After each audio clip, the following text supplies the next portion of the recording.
What is this? A casual achievement hunter trying to get one of the hardest achievements in Resident Evil 3? Now, I know what you're thinking. What is the achievement? How hard could it really be? Well, my dear viewer, this achievement is the minimalist, and it's to complete the game without opening the storage box once. I also added the extra challenge to play the game on the hardcore difficulty. With that being said, I'll have to make the hard choices and cry as I get railed for not conserving my ammo.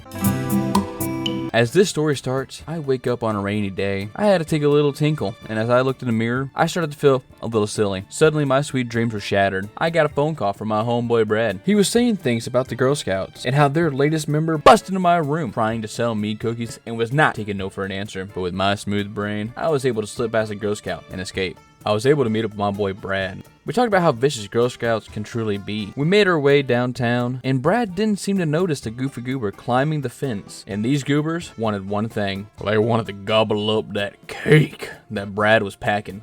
After hearing voices in my head telling me to top the parking garage, I happened to find old man Jenkins hiding with his hentai collection, fearing that my boy Jimmy was going to steal it. But I then made my way to the parking deck, and I was ready to end the game and escape from this hellish nightmare. However, the Girl Scout was back and didn't want me to leave until I bought at least 20 boxes of cookies. I tried to tell them no, but they didn't care. They broke my car window like they were trying to break my wallet. But the only thing this Girl Scout was getting was the hit by a car badge. I wasn't hurt since I was simply built different. But the Girl Scout wasn't done yet. But then our fluffy-haired good boy Carlos was here to save the day. Carlos told me about his super secret hideout and proceeded to take me there. I then met the leader of the friend group. He told me him and his top G's were sent here to simply stop the outbreak. However, they lost the epic dance battle. The zombies' moves were too fierce, forcing the top G's to make a tactical retreat. He needed help to get the train moving, and I was the only one that was able to get the job done. I took a shortcut through an alleyway when these two men proceeded to take me on a train, and the destination was Pound Town, and I was the only passenger. Carlos told me to walk through the fire, and with a little bit of mermaid magic, I was able to subdue the fire and stumble my way to finding the key to my short-term victory. With the extra firepower on my back, I was able to open the red door. I found one of Carlos's boys. He lacked the kenough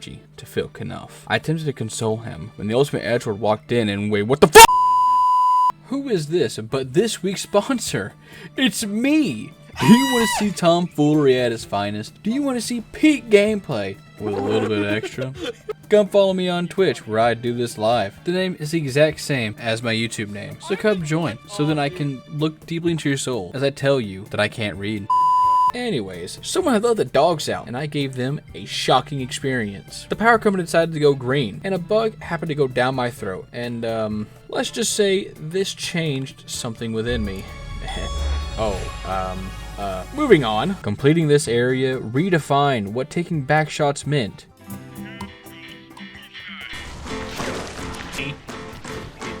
And after getting my cheeks clapped and my ammo taken away from me, I got my sweet revenge, turning on the power and burning those walking tumors to the ground. After feeling the gratification, I told Carlos that the power was back online. He told me that I needed to go to the control station to find a safe route for the train. While I was making my way back, walking fast, faces past, and feeling homebound, I ran into the Girl Scout, and they were trying to get the fuck around and find out badge, but I was able to bob and weave past their feeble attacks. After finding the safe route, I was making my way back when the Girl Scout was trying to recruit new members. And once again, I had to show the Girl Scout what it really means to fuck around and find out. I met up with Carlos to go over the plan of leaving. Then the edgelord came back and was telling me how my moves were weak. But then we heard a knock on the door, and you guessed it, it's the fucking Girl Scout again. I had had enough and was ready to fight back. I gave them an electrifying runaround and then made my way down to the sewers. After dropping down, I tried once again to keep the Girl Scout out. I called Carlos, but it started to feel like he was trying to ghost me, so I decided to go down the slip and slide to lift my spirit. But for some reason, the water smells a little funny. I come to a fork at the end of the tunnel. I decided to keep right, but a walking booger peeked its gross little head around the corner, and not wanting to deal with that, I went back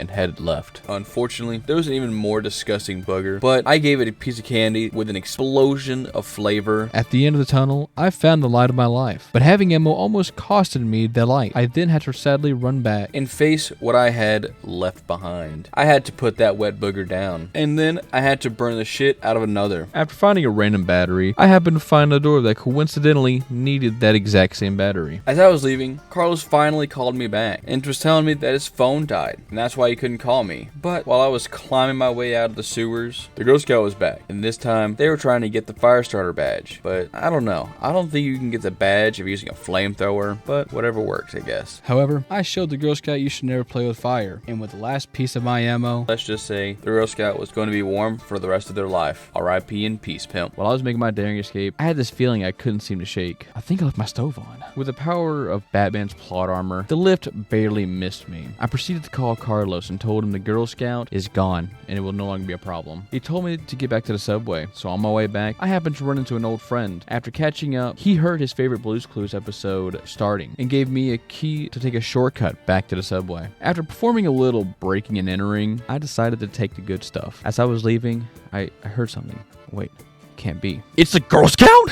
As my jaw hit the floor, the Girl Scout proceeded to tell me something. I'm not a cookie scout anymore. I'm a Daisy Scout now, bitch! After listening to what the Girl Scout told me, the Girl Scout was trying to get the pocket rocket badge, and with my cat-like reflexes, I was able to dodge every shot the Girl Scout made. After evading the kamikaze Karen, I suddenly felt like I was in an Indiana Jones movie. After that death-defying experience, the Girl Scout was still hot on my trail, still trying to get their badge. I was able to meet up with Carlos, and we made our way to the subway. The leader of the friend group told Carlos that he needed to get the vaccine, and as we finally started to leave this very scary place, the leader was talking to the edgelord. When we heard a loud bang, we found the Girl Scout wanting to take a ride, but got mad when we told them that they couldn't drive the train. Out of frustration, the Girl Scout grabbed the leader, and he was sick of their attitude, so he decided to go out with a bang. After going off the rails of the crazy train, I do have to say, at this point in the run, I've had a pretty good time with ammo, but don't you worry, the worst is yet to come. We pick up with Carlos on his little adventure through the RPD. While Carlos was heading to the office, he saw 2 cops on the receiving end of a silly little prank. With the hallway conveniently blocked off, Carlos decided to manually override the wall, and turns out there was a little party in the next room. After dealing with the party goers, there was something beeping, so Carlos investigated, and turns out the man we were looking for was trying to video call somebody for help. We learned that the man's name was Bard, and he fled to the hospital when the RPD got overran. After Bard rudely asked Carlos for help, I called Carlos and told him that the train derailed. We cut back to me finally waking up from my tactical nap. When I made my way out of the subway, I was able to breathe in some of that sweet, succulent, fresh air. I decided to take a little stroll across the bridge nearby, when out of nowhere, there was a loud explosion and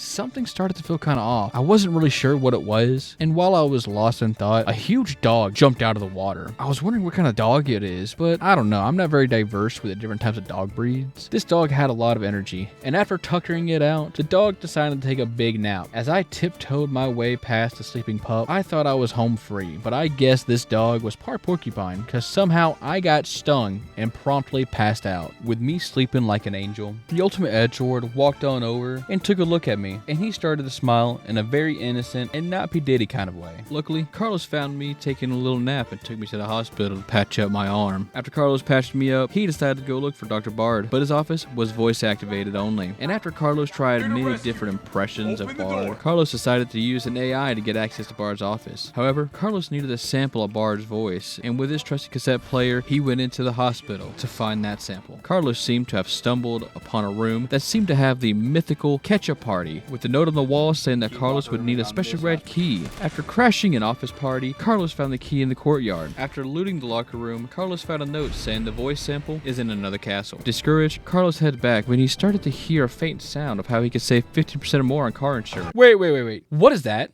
What the fuck is that? And after fighting for a great deal, Carlos found the voice sample in a room guarded by 2 lizards who eat, breathe, and sleep in the Iron Palace. And after throwing haymakers left and right, Carlos made his way back and was able to get into Bard's office. Carlos happened to find Bard taking a nap with his eyes open. Not wanting to disturb Bard's peaceful sleep, Carlos turned on Bard's computer and found in his weird attempt making a JOI video, but someone walked in on him. Carlos then found the cure to my eepiness. After injecting the curse of no ammo into me, Carlos thought now was a good time to do a defense mission. With his trusty gun and his can-do attitude, Carlos was able to hold off the goofy goobers long enough for the pillar to fall, blocking the only way to escape. While Carlos was talking to his homeboy, the TV turned on, letting him know that a tiny little nuke was coming to eliminate all the goofy goobers in the surrounding area, so that they won't be gobbling on anyone's cake. And after hearing that, Carlos decided he's going to find a cure for all the goofy goobers. After finally waking up from my nap, I find Tyrell and ask how I got here. He told me what Carlos did for me and that he went to go find the cure for the goofy goobers. He also told me about the little nuke that happened to be on its way to the city. Wanting to help, I went after Carlos. I found myself in an underground lab where the effects of having no ammo really started to hit me. The edgelord is back and tried to test my scavenger hunt skills. The edgelord told his new friend to stop me. However, his new friend couldn't handle the power I was packing. After dealing with his friend, I found the first of 3 fuses. But while I was on my way to find the second, someone had brought their dog to work. He lunged at me and gave me a big old smooch. After a surprise birthday party was sprung on me, I found the second fuse. A lizard man got between me and the final fuse. After an epic rap battle, the lizard died from pure embarrassment, and I obtained the last fuse. I made my way back to the fuse panel and rode the elevator up. Tyrell conveniently showed up after I did all the work of getting the power on. He then shows me the way to where the vaccine can be made. While Tyrell and I were sweeping the hallways, the dog ran up on Tyrell. Not realizing how big the dog is, Tyrell was pushed to the wall. I go over to help him up when the dog's porcupine inside came out and poked Tyrell through the back. With Tyrell playing dead, the dog started to chase after me, but with my light up shoes, I was able to get behind the doors. With the curse of no ammo really taking hold, I searched every nook and cranny in the lab I was in. I happened to find the secret formula to cure the goofy goobers, but I had to get the supplies to make it. I was told the first ingredient was a pure extract of Mountain Dew, and after making my way around the room of wannabe main characters, I found a powered down battery. So with my DVD skills, I was able to power it up. I made my way past some test tube people who were not feeling very demure. I rode the elevator up where the goofy goobers wanted to play peekaboo, and after peeking their boos, I was able to get the next ingredient, the Cheeto dust. On my way back to the mixing lab, these 2 lizards tried to Eiffel Tower me, but they were not able to last long and took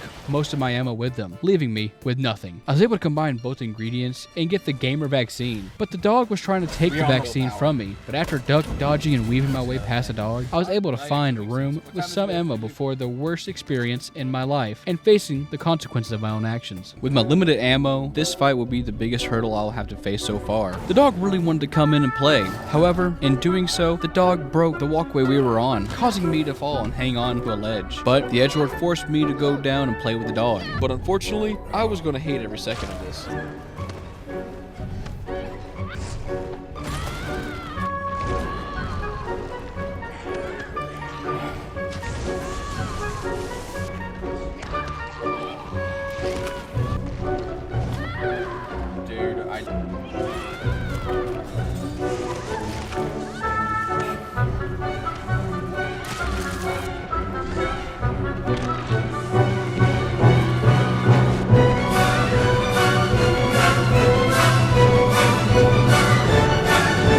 Why am I backing up?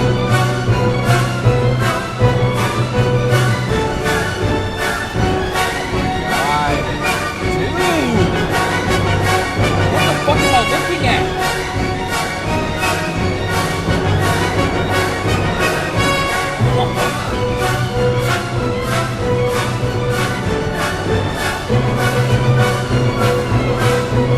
Come on, just stay with stop!